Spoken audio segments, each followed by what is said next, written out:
Zach, thank you so much for joining me. Thanks for having me on, Brittany. Of course, we've got some big news. The House Ways and Means Committee released a report on former President Donald Trump's tax returns. What do you know? What we know is that the originally when the House Ways and Means Committee launched this investigation, it said the reason was not punitive for Trump, but it was just so they could assess an IRS program that requires presidents be audited, and this stems from the Nixon days. And the general opinion a lot of people, me included, had was, okay, that's a good reason. You want Trump's taxes, you came up with that, sounds good.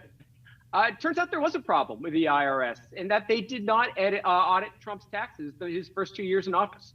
In fact, they did not begin to audit them until the same day that the committee requested copies of his returns back in 2019. Why did the IRS not do this? Is this the fault of former President Trump or the IRS? To be determined right now. I mean, the IRS is renowned for being understaffed. My friends over at ProPublica have done several articles talking about just the returns that American taxpayers could get if we invested in more IRS auditors. But Trump also did have the IRS for a significant part of his administration. So we really don't know the answer to that yet.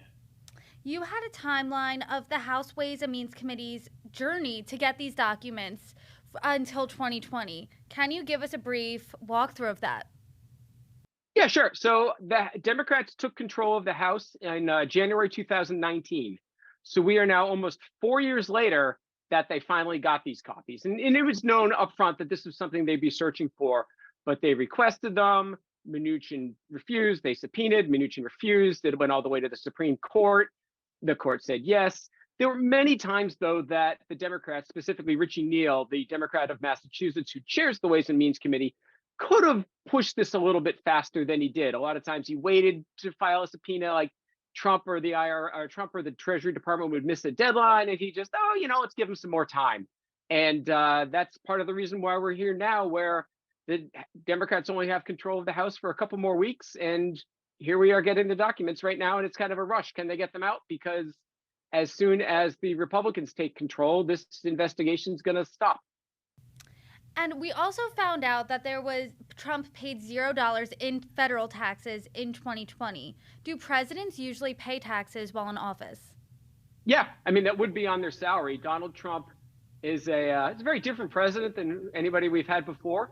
With all of his business interests, there are obviously several ways that can be interpreted, but with all of his large business interests, that does leave him the opportunity to get a lot of tax write-offs that weren't going to exist for say Barack Obama, whose income was largely derived from being a politician and then book sales. And why has he been so adamant for years that he didn't want his tax returns released to the public? The general thought was that there was something in there that he wouldn't like coming out. And we learned a lot about what was in his taxes back in September 2020, where the New York Times had a blockbuster having obtained some of the documents we later learned from Mary Trump. And he probably didn't want it out there that there were a couple of years he paid nothing, or that he paid just $750 a few times. Trump has been very private with his finances, and when given the opportunity to keep things private and fight, he's done it all the way through his career, well before he was president. You've been covering Trump now for a couple of years, since 2016 at least. How bad is this tax return news for him? Nothing yet. I mean, I think it still remains to be seen once we get more documents out. Right now it just looks worse for the IRS. So far, what we know about Trump was largely already known from the Times investigation. If I'm Trump, my main concern right now is still the classified documents in Mar-a-Lago is still a much bigger issue for him legally than these tax returns coming out.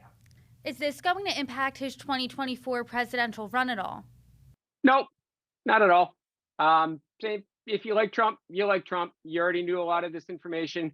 If you didn't like Trump, this kind of, maybe further confirmed your thoughts about the lack of taxes he's paid over the years. But I can't imagine this information, what we see now of it anyways, is going to change anybody's opinion. But again, remains to be determined once the Ways and Means Committee releases everything. Is anything that we've learned to date illegal? There are questions about the amount of charitable deductions he's taken and some of his accounting. I'm not really qualified to say whether it's illegal or not. He hasn't been found guilty in a court of any of these issues, but there are concerns that some accountants and lawyers have raised, and as well as investigators with the House about some of the accounting tricks he's used. As you know, Democrats have been really vocal in wanting to get these tax returns out for years now. What has the response been, both from Democrats and Republicans? The Democrats have been puffing out their chests a little bit, pointing out that we did find this information out about the IRS failing to audit Trump. So their original reason for wanting to investigate and get his tax returns was justified. It did take a while for us to find that information out. Republicans, meanwhile, are just, again, calling it irrelevant, a witch hunt. They're going after some private information of Trump's. And the vote to release this information in the House Ways and Means Committee was split just down party lines. This is the latest controversy, really in a litany of bad headlines for former President Trump since he made his presidential announcement back in November. What is the biggest obstacle he faces going forward? Right now, it's just his campaign has kind of been perceived as having a lackluster start and not much energy, kind of low energy, along the lines of what he used to refer to as Jeb Bush is having. But he's still the standard bearer of the Republican Party, and I believe the latest polls I've seen anyway still have him as the top contender to win the nomination. So it really depends on who runs, and there's plenty of time now till we get to election day. And in terms of the tax returns, what's next for that? They're continuing to go through. The Ways and Means Committee, rather, is continuing to go through and putting some documents out. They said it might be a little bit before they release the entire thing, but rest assured, I will be spending my holiday season hitting refresh on the Ways and Means website because that's a normal thing to do. Well, that sounds like a great way to spend the holiday season, and we will have you back once, that refresh, you find something good. Zach Everson. Yep, looking forward to it. Zach Everson, thank you so much.